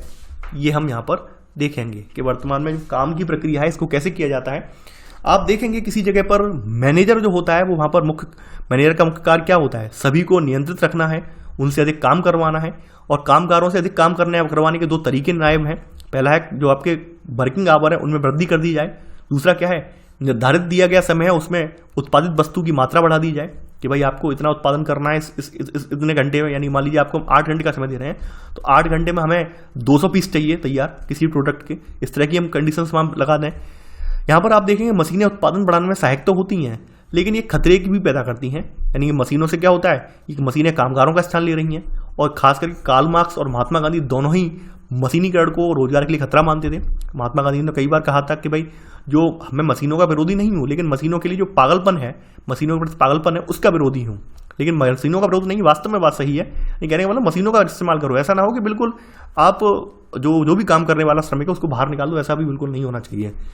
उत्पादन बढ़ाने का दूसरा तरीका क्या है, कार्य को संगठित रूप से करना, यानी एकजुट होकर कार्य को करना। एक अमेरिकन फ्रेडरिक विनस्लो टेलर, इन्होंने 1890 में वैज्ञानिक प्रबंधन के नाम से एक व्यवस्था का आविष्कार किया था। इसे टेलरिज्म या औद्योगिक इंजीनियरिंग, इंडस्ट्रियल इंजीनियरिंग भी कहा जाता था। यानी ये आपकी पढ़ाई जाती है, इंडस्ट्रियल इंजीनियरिंग क्या होती है, MBA वगैरह में ये सब बताया जाता है। तो इन्होंने टेलरिज्म की अवधारणा ये प्रतिपादित की थी। और इस व्यवस्था के अंतर्गत कार्य को क्या है, छोटे छोटे पार्ट्स में यानी सेगमेंट में डिवाइड कर दिया जाता है और असाइन कर दिया जाता है कि आपको ये काम करना है, आपको ये काम करना है। यानी इसमें कार्य को छोटे छोटे पुनरावृत्ति तत्वों में तोड़कर कामगारों के मध्य विभाजित करने का प्रावधान है। और कामगारों को जितना समय दिया जाता था उन्हें उसमें कार्य को रोजाना उतने ही समय में अवश्य समाप्त करना पड़ता था। इसलिए यहाँ पर स्टॉप वॉच वाली अवधारणा है। आप देखते होंगे स्टॉप वॉच वगैरह की घड़ी लगाकर आप काम कर रही है, तो इस तरह की यहाँ भी सहायता लेते थे। कार्य को तेजी से समाप्त करने के लिए असेंबली लाइन का भी श्री गणेश हुआ। आपको पता होगा जो फोर्ड कंपनी के मालिक हैं, हैरिसन फोर्ड जो हैं, तो वो असेंबली लाइन के जनक माने जाते हैं। यानी असेंबली लाइन का मतलब क्या है, एक कन्वेयर बेल्ट होती है, कन्वेयर बेल्ट पर कोई उत्पाद चलता आ रहा होता है और सब लोग अपने नियत स्थान पे खड़े होते हैं। यानी जहां से उत्पाद चल रहा है वहां पे पहला व्यक्ति क्या करेगा, दूसरा व्यक्ति उसमें क्या करेगा, तीसरा व्यक्ति उसमें क्या करेगा। आपने देखा होगा, कभी मोबाइल मैन्युफैक्चरिंग देखी होगी कि एक ओर से मोबाइल का सांचा आ रहा होता है, सांचे में क्या करता है वो जल्दी से उसमें जो है फोल्डर वगैरह लगा देता है, आगे बढ़ता है, आगे वाला स्क्रीन लगा देता है, उससे आगे बढ़ता है वो वाला बैटरी लगा देता है, उससे आगे बढ़ता है वो पूरा कवर बंद कर देता है, आगे टेस्टिंग हो जाती है। तो ये क्या है, ये एक चेन प्रोडक्शन बोलते हैं, इसे एक असेंबली लाइन प्रोडक्शन बोलते हैं। और ये हैरिसन फोर्ड ने ये दिया है। इसके बारे में हम आपकी NCERT हिस्ट्री क्लास 10th की है, वहां पर हम चर्चा कर चुके हैं। यानी प्रत्येक कामगार को कन्वेयर बेल्ट के साथ बैठकर अंतिम उत्पाद के केवल एक पुर्जे को उसमें जोड़ना होता था और कार्य करने की गति को कन्वेयर बेल्ट की गति के साथ व्यवस्थित किया गया। यानी कि आपने देखा होगा उस समय भी ये किया गया कि जल्दी काम करवाना है तो क्या किया, कन्वेयर बेल्ट की गति बढ़ा दी। कन्वेयर बेल्ट की गति बढ़ाने की वजह से क्या हुआ, मजदूर केवल वहीं तक सीमित होकर रह गया। उसे ये लगता था कि हमारी वाली अगर स्टेज मिस हो गई तो पूरी असेंबली लाइन कहीं ना कहीं प्रभावित होगी। इसलिए मजदूर कहीं ना कहीं मजबूर हो जाता था, उसे वो काम समाप्त करना ही होता था। हार्ड एंड फास्ट, कैसे भी करके करो, बिल्कुल हार्ड एंड फास्ट आपको काम वो खत्म ही करना है। 1980 के दशक में इस तरह का प्रयास किया गया जिसमें प्रत्यक्ष नियंत्रण के स्थान पर जो अब अप्रत्यक्ष नियंत्रण की व्यवस्था भी की गई, जहां कामगारों को प्रेरित करने के लिए प्रावधान था। उन्हें प्रबोधित करने का भी अधिकार प्रावधान था। लेकिन हाँ, ये सब जो व्यवस्थाएं थी कहीं ना कहीं पूंजीवादी व्यवस्थाओं की देन थी। माना गया कि ये पुरानी जो टाइलरिज्म व्यवस्था है इसी का बचा हुआ हिस्सा है, ऐसा यहाँ पर ये बात मानी गई है। यहाँ पर कई सारी कहानियां हैं। एक पुराने बुनकर की कहानी, इसे आप पढ़ लेना। वही बताया गया है कि कैसे काम कर रहे हैं हम और काम करने के कितने जटिल घंटे हैं, वो बताया गया है इसमें। हम देखते हैं कि आधुनिक मशीनों वाले उद्योगों में कम लोगों को काम दिया जाता है, लेकिन जो लोग काम कर रहे होते हैं उन्हें भी मशीनी गति से काम करना होता है। ये ध्यान देने वाली बात यह है कि जो लोग मशीन चिल्लाते हैं और यहाँ पर मशीनों पे काम कर रहे होते हैं तो उन्हें भी वो मशीन की गति से काम करना होता है। जैसे मारुति उद्योग लिमिटेड की बात करें तो मारुति उद्योग लिमिटेड में प्रत्येक मिनट में 2 कारें तैयार होकर एकत्रित होने वाले स्थान पर आ जाती हैं, यानी एक औसत समय लगाया जाता है। वैसे तो कार बनने में टाइम लगता है, लेकिन अगर औसत समय निकालें ये पूरे दिन का प्रोडक्शन के हिसाब से, जैसे मान लीजिए एक प्लांट गाड़ी का एक दिन में 1400 कार निकाल रहा है, तो वो टाइम डिवाइड कर लेते हैं। हमारा प्लांट 7 घंटे चलता है, 7 घंटे में डिवाइड कर लिया, 1400 कार बनने में कितना समय लगा होगा, तो ऐसे करके पता चल जाता है 30 सेकंड 15 सेकंड, समझे। तो यहाँ पर वही बताया गया है, इनमें बताया गया है कि पूरे दिन में कामगारों को मात्र 45 मिनट का रेस्ट मिलता है, जिसमें 2 चाय की छुट्टियां 7.5-7 मिनट की होती हैं और आधे घंटे खाने की छुट्टी। आप समझ सकते हैं कितना टफ प्रक्रिया है और उसमें यहाँ पर काम करना पड़ रहा है। यहाँ पर आप देखेंगे कि भाई यहाँ पर इतना काम लिया जाता है कि 40 साल तक होते होते बिल्कुल जो मजदूर या जो भी काम करने वाला व्यक्ति है वो अपने आप रिटायरमेंट ले लेता है, कहता है भैया अब नहीं होगा हमसे। तो यहाँ पर आप देख रहे हैं यहाँ अधिक उत्पादन हो रहा है और कारखाने में स्थायी रूप से काम करने वालों की संख्या यहाँ पर कम हो गई है। कारखाने में सभी कार्य जैसे सफाई हो, सुरक्षा हो, यहाँ तक कि पुर्जों का उत्पादन भी अब बाह्य स्रोतों से होता है। इन कंपनियां क्या कर रही हैं कि अब सब कुछ अपने यहाँ नहीं बना रही हैं, बहुत सारी चीज़ें अन्य जगहों से ले रही हैं। जैसे टायर है, टायर किसी और के ले लिए, MRF के ले लिए, अपोलो के ले लिए, किसी के भी ले लिए। तो वही सब चीज़ें हैं कि बहुत सारे कल पुर्जे अन्य कंपनियों से आ रहे हैं। ये पुर्जे देने वाले कारखाने आसपास ही रहते हैं, प्रत्येक पुर्जे को 2 घंटे या नियत समय भेज देते हैं। लेकिन दिक्कत ये है, मान लीजिए ये पुर्जे जिस दिन ना आ पाएँ तो पूरी हमारी जो प्रोडक्शन लाइन है वो प्रभावित होती है। यानी बाह्य स्रोतों से किया गया कार्य समय को पर पूरा हो जाता है और कंपनी में सस्ता भी पड़ता है, लेकिन कामगारों में तनाव आ जाता है। मान लीजिए कभी सप्लाई नहीं आ पाती है, या फिर तो सप्लाई नहीं आ पाएगी तो उनका उत्पादन का लक्ष्य पूरा विलंबित होगा, या फिर सप्लाई आ भी जाती है तो उसे उतारने की भागदौड़ रहती है कि भाई इसे उतार के ठिकाने कैसे लगाना है जल्दी से, उसकी भागदौड़ रहती है। तो ये बताया गया है यहाँ पर। अब यहाँ पर बताया गया है कि सॉफ्टवेयर में काम करने वाले लोग जो हैं आपके सॉफ्टवेयर इंडस्ट्री सेवा क्षेत्र में, तो ये मध्यम वर्गीय और पूर्णतः शिक्षित लोग हैं। उनका कार्य स्वतः स्फूर्त रचनात्मक होता है, यानी इनके बारे में बताया गया एक स्फूर्ति वाला रचनात्मक कार्य होता है। और खास करके सॉफ्टवेयर इंडस्ट्री वाले जो कार्य हैं वो रात के समय होते हैं। रात के समय में औसतन 10 से 12 घंटे चलते हैं। यानी खास करके USA में जब दिन होता है उस समय हमारे यहाँ रात होती है। तो हम लोग ज़्यादातर जो सॉफ्टवेयर इंडस्ट्री जो काम करती है वो USA के हिसाब से करती है, क्योंकि आपकी जितनी भी बड़ी कंपनियां हैं, गूगल हुआ, एप्पल, ये सब जितनी कंपनियां हैं, यहाँ पर इनके हिसाब से जो काम होता है कि भाई यहाँ पर वहाँ पे दिन में काम हो रहा है तो उस हिसाब से हमें रात में करना पड़ता है। तो यहाँ पर वही बताया गया है। तो इसी वजह से आपकी जो भी BPO वगैरह वाली जॉब होती है वो रात को ही समय ही ज़्यादा चलती हैं। यहाँ पर आप देखेंगे सॉफ्टवेयर वालों के बारे में बताया गया है, इन कार्य घंटों के परिणाम स्वरूप बेंगलोर, हैदराबाद और गुड़गांव जैसे स्थानों में आपके बहुत सारी IT कंपनियां, कॉल सेंटर खुल गए हैं। दुकानों और रेस्तराओं ने भी अपने अपने खुलने का समय बदल दिया है, देरी से खुलने लगे हैं। यहाँ पर आप देखेंगे पति पत्नी दोनों ही नौकरी करते हैं, बच्चों को कहीं शिशु पालन गृह में छोड़ देते हैं, या फिर अब आपको ये भी देखने को मिल रहा है दिल्ली, नोएडा, गुड़गांव में ये तमाम लोगों ने क्या किया, छोटे बच्चों को देखते हुए फिर से जो संयुक्त परिवार होते थे, ज्वाइंट फैमिली होते थे, वो एक साथ अपनाने लगे हैं। यानी मान लीजिए किसी ने अपने सास ससुर को बुला लिया है घर पे, किसी ने अपने माता पिता को बुला लिया है। यानी औद्योगिकरण के कारण फिर से ये बनने लगे हैं परिवार, ज्वाइंट फैमिली बनने लगे हैं। हम देखते हैं कि दादा दादी बच्चों की तरह मदद से, जो बच्चों की मदद से परिवार में पुनः स्थापित हो गए हैं। यानी कि लगता है आप सभी जानते होंगे जो भी शहरों में काम करने वाले हैं, हस्बैंड वाइफ दोनों ही वर्किंग पर्सन है, तो वो क्या करते हैं अपने माता पिता को बुला लेते हैं। उन्हें लगता है कि भाई ये हमारे बच्चों को संभाल लेंगे। तो ऐसे करके अभी वर्तमान बदलते परिदृश्य में हमें देखने को मिल रहा है कि जो पहले एकल परिवार बने थे, न्यूक्लियर फैमिली बने थे, अब वो ज्वाइंट होने लगे हैं। ज्वाइंट होने का रीजन क्या है, कैसे बच्चों का, हमारे बच्चों का लालन पालन हो जाए, चाहे इसी बहाने से वो ज्वाइंट हो रहे हैं। तो वो बताया गया है यहाँ पर। समाजशास्त्र में यह बताया गया है, समाजशास्त्र में एक महत्वपूर्ण विवाद है, क्या औद्योगिकरण और नौकरी में परिवर्तन से, जिसमें कि ज्ञान पर आधारित कार्य जैसे सूचना तकनीकी है, क्या इससे समाज की कुशलता बढ़ रही है? ऑब्वियसली बात है, पूछने समझने वाली बात है। भारत में सूचना तकनीक की वृद्धि को वर्णित करने के लिए प्राय एक सूक्ति सुनने में आती है, नॉलेज इकोनॉमी, यानी ज्ञानार्थ की।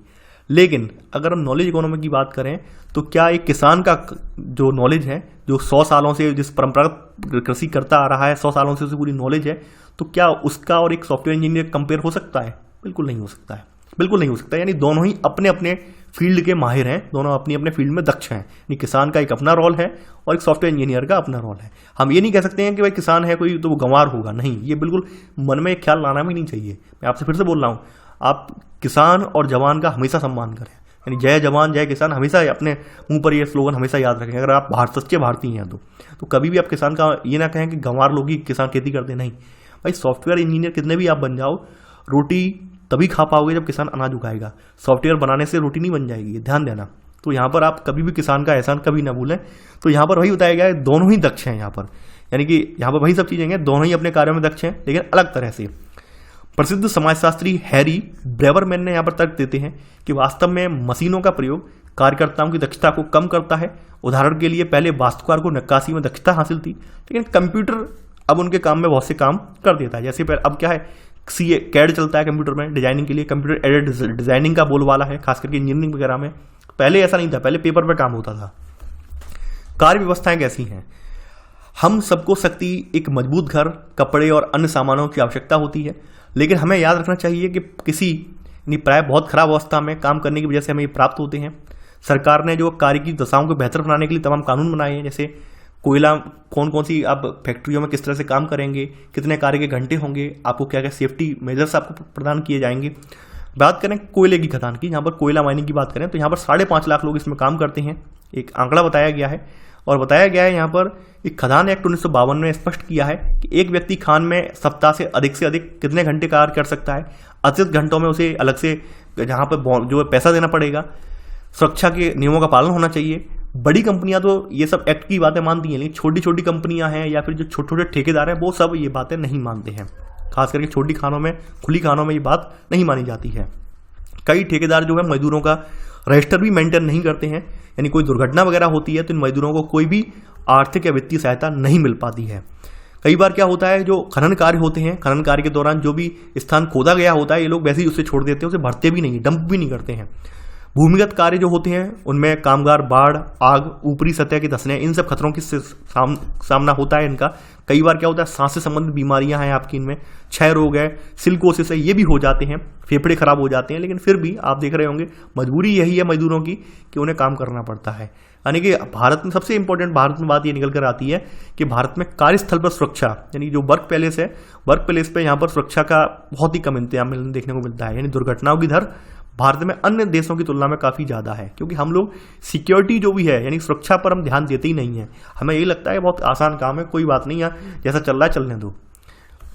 कई उद्योगों में जो कामगार प्रवासी होते हैं, जैसे मछली संसाधन जो समुद्र के किनारे होते हैं, इनमें अधिकांश से आपके तमिलनाडु, कर्नाटक, केरल की एकल युवा महिलाएं कार्य करती हैं। ये बताया गया है कि भाई 10-12 की संख्या में एक यहाँ पर इनका कमरे में ये लोग रहते हैं। और युवा महिलाओं, यहाँ बताया गया युवा महिलाओं को आज्ञाकारी और डटकर काम करने वाली माना जाता है। कई पुरुष भी यहाँ के लिए प्रवास करते हैं, या तो अविवाहित होते हैं या फिर अपने गाँव को छोड़कर समाज में आते हैं। बताया गया है कि सन 1992 में उड़ीसा के 2 लाख प्रवासियों में से 85% सिंगल युवा थे। इन प्रवासियों के पास सामाजिकता निभाने के लिए बहुत कम समय होता है, और जो भी इनके पास होता है वे अन्य प्रवासी कामगारों के साथ व्यतीत होता है। यानी कि इन्हें काम का ही इतना ज़्यादा दबाव है कि अपने सामाजिक संबंध ये भूल चुके हैं। घरों में होने वाला काम बताया गया है, घरों में भी बहुत सारे काम होते हैं आपके भारत में, जैसे लेस बनाना, फीते बनाना, जरी या ब्रोकेट का काम होता है, गलीचे, बीड़ी, अगरबत्ती, ये भी सब बनाना। खास करके ये सारे काम महिला और बच्चों के द्वारा किए जाते हैं। यानी एक एजेंट जो होता है इन्हें कच्चा माल प्रोवाइड करवा देता है और बना हुआ इनसे ले जाता है, और जो इन्हें पेमेंट होता है वो नग के हिसाब से होता है, पीस, कितने पीस आपने घर पर तैयार किए हैं, तो इस आधार पर वो यहाँ पर पेमेंट होता है। बात करें बीड़ी की, तो बीड़ी उद्योग आप जानते होंगे गाँव गाँव में ये बहुत ज़्यादा चलता है। इसमें तेंदू के पत्ते जो है जंगल से कोई जंगल के जंगलात विभाग या निजी ठेकेदार को बेच देते हैं, और ऐसे करके आप देखते हैं औसतन एक आदमी दिन भर में 100 बंडल, हर एक में 50 पत्ते होते हैं, इकट्ठा कर सकता है। और सरकार बीड़ी कारखानों के मालिकों को ये पत्ते नीलाम कर देती है और वो ठेकेदार को दे देते हैं। और ठेकेदार क्या करते हैं, इन पत्तों को इन महिलाओं को पकड़ा देते हैं। तो ये क्या करती है, उसे गोलाकार करके, जैसे बीड़ी तो आपने सब नहीं देखी होगी, तो इनकी बीड़ी बना देती हैं। बाद में क्या होता है, बाद में बताया गया है बीड़ी बनने के बाद इन्हें एक ठेकेदार ले जाता है और इनको फिर आग में पकाता है या सेकता है, और बाद में अपने ब्रांड का लेबल लगा देता है, और उत्पादक इन्हें बीड़ियों के वितरक को बेच देता है, जो उन्हें थोक विक्रेताओं को बेच देता है, और फिर आप अपने पड़ोस वाली या पानी की दुकान से इन्हें बेच देते हैं। तो ये पूरा सिस्टम बताया गया है कि इसमें लाभ किसको ज़्यादा होता है। इसमें सबसे ज़्यादा लाभ होता है निर्माता, यानी ब्रांड, इस ब्रांड ने अपना ठप्पा लगा दिया, उसे सबसे ज़्यादा लाभ होता है, उसे सबसे ज़्यादा पैसा कमाई होती है, वो बताया गया है यहाँ पर। अगली आपकी एक हेडिंग है यहाँ पर, यह है हड़तालें एवं मजदूर संघ, इनका क्या रोल है। भारत में अगर बात करें तो भारत में मजदूर संघों में क्षेत्रीयवाद, जातिवाद जैसी बहुत सारी समस्याएं हैं। एक मिल में काम करने वाले दत्ता ईसवाकर बताते हैं कि बंबई की मिलों में जाति छाई हुई है, लेकिन सभी मिलों में नहीं।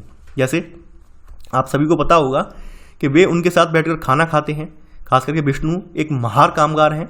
महार आप जानते हैं एक अछूत जात मानी जाती है, और डॉक्टर BR अम्बेडकर भी इसी जात से बिलोंग करते हैं, ये आप जानते होंगे अगर आपने इतिहास पढ़ा है तो महार का क्या है, महाराष्ट्र में से अछूत माना जाता है, अछूत जात माना जाता है। तो ये व्यक्ति का बताया जा रहा है कि भाई ये व्यक्ति इनके साथ काम कर रहा है, इसके साथ ये उठते बैठते हैं, सब कुछ है, लेकिन इसके हाथ से पानी नहीं पीते हैं, वो उसके साथ बुरा व्यवहार भी नहीं करते हैं, दोस्त हैं, लेकिन उसके घर पर कभी नहीं जाते हैं, कभी वे किसी महार के खाने के डिब्बे से कुछ भी नहीं खाते हैं। लेकिन एक सोचने वाली बात यह है, ये मराठी जो है, मराठी कामगार, उत्तर भारत के जो कामगार हैं, इनकी जाति के बारे में पता ही नहीं लगा पाते हैं, और उनके साथ अछूतों जैसा व्यवहार भी नहीं करते हैं।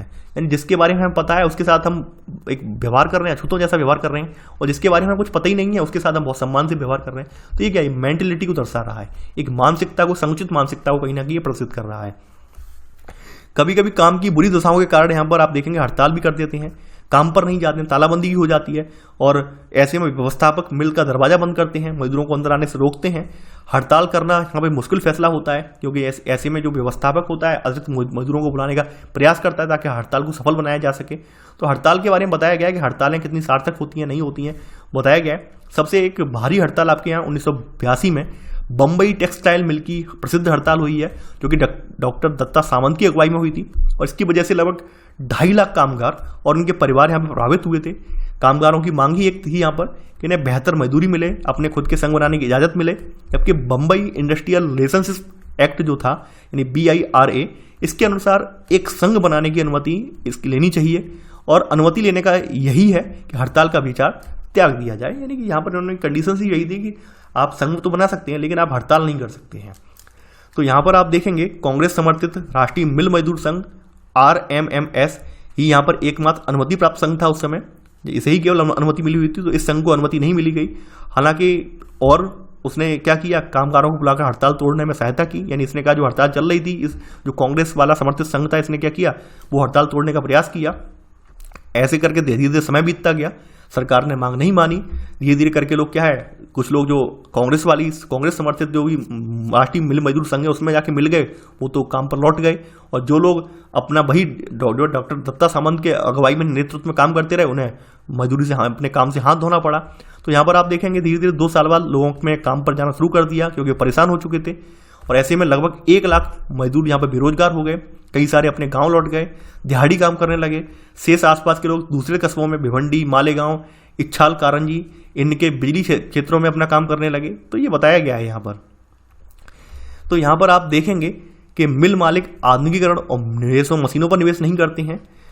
आजकल वो अपनी मिलों को स्थावर संपदा व्यापारियों यानी रियल एस्टेट डीलर्स की सुख संपदा जो संपन्न बहुमंजिला इमारतें हैं, इनके बनाने के लिए बेचने का प्रयास कर रहे हैं। यानी कि इनकी भी अब एक टेंडेंसी चेंज हुई है। जो भी मिल मालिक वगैरह थे, उन्होंने भी अपने व्यापार के तरीकों को चेंज कर लिया है। ये चीज़ यहाँ पर बताई गई है। कुल मिलाकर आपको समाजशास्त्र पढ़ने में एक अच्छा अनुभव भी महसूस हो रहा होगा, और अच्छा फील भी कर रहे होंगे, क्योंकि यहाँ पर आपको एक लेसन मिल रहा है, यानी कि एक सीखने को एक सबक मिल रहा है। यहाँ पर आपको कोई लिखने लायक या नोट्स बनाने लायक कुछ भी नहीं है, केवल एक लेसन आपको मिल रहा है कि भाई किस तरह से समाजशास्त्र वर्क करता है, क्या क्या लोगों की समस्याएं हैं, वो आप जानने को मिल रही हैं। आप समझ पा रहे हैं कि हर व्यक्ति की यहाँ समस्याएं जो अलग अलग होती हैं, किसी की एक प्रकार की समस्याएं नहीं है, और समाजशास्त्र उन सभी व्यक्तियों को कैसे डील करता है, कैसे हैंडल करता है, वो सारी विधाएं आप समझ रहे हैं। तो आई होप आपको ये वीडियो पसंद आया होगा। देखिए, मेरा स्वास्थ्य ठीक नहीं है, कहीं ना कहीं मेरे 2-3 दिन से मुझे ऐसा फील हो रहा था अंदर से कि मैं पॉजिटिव हूँ, कोरोना पॉजिटिव हूँ, लेकिन अभी तक तो जो नॉर्मल ट्रीटमेंट दे रहा हूँ उस हिसाब से मेरी तबीयत थोड़ी सुधार लगा, तो मैंने वीडियो आपके लिए रिकॉर्ड किया। लेकिन फिर भी अगर आने वाले दिनों में मेरे साथ कोई तबीयत मेरी सही नहीं रहती है, तो हो सकता है वीडियो मिस हो जाए, वीडियो ना आ पाए। तो आप लोगों से भी मैं यही कहना चाहूँगा, इस कोरोना टाइम पर आप जो है अपना पूरा ख्याल रखें, अपने आप को संक्रमित होने से पूरी तरह से बचाएं, क्योंकि आप समझ रहे होंगे कि एक बार संक्रमित होने के चक्कर में आपके 15-16 दिन बिल्कुल ख़राब चले जाएंगे। कहीं ना कहीं आपको जो मेडिकल ट्रीटमेंट अंडर में जाना पड़ेगा, एडमिट भी होना पड़ सकता है। इसलिए पूरा बचाव रखें, मजाक में तो बिल्कुल ना लें, और कभी भी ये ना सोचें कि भाई जो नेता है, पॉलिटिशियन है, ये कर रहे हैं, ये वो कर रहे हैं, तो हम भी ऐसा कर सकते नहीं। भाई देखो, नेता पॉलिटिशियन की अगर हम बात करें, उनके लिए वर्ल्ड क्लास फैसिलिटी उनके बन इशारे पर तैयार हो जाती हैं, वो जहाँ चाहें वहाँ एडमिट हो सकते हैं, लेकिन आप नहीं हो सकते हैं, आपके पास पैसा नहीं है, आपके पास पावर नहीं है। वो एक सेकंड में उनका प्राइवेट जेट होता है, अमेरिका इलाज करवाना चाहेंगे अमेरिका चले जाएंगे, ब्रिटेन जाना चाहेंगे ब्रिटेन चले जाएंगे, आप कहाँ जाएंगे। तो इसलिए हमारा एक कॉमन मैन होने के नाते कर्तव्य ये है कि हम अपने आप पूरा बचाव करके चलें, और ये मैं आप सभी से आग्रह और अनुरोध कर रहा हूँ। आई होप आपको मेरी बातें समझ में आई होंगी। तो चलिए आज के लिए बस इतना ही। Thanks for watching. जय हिंद।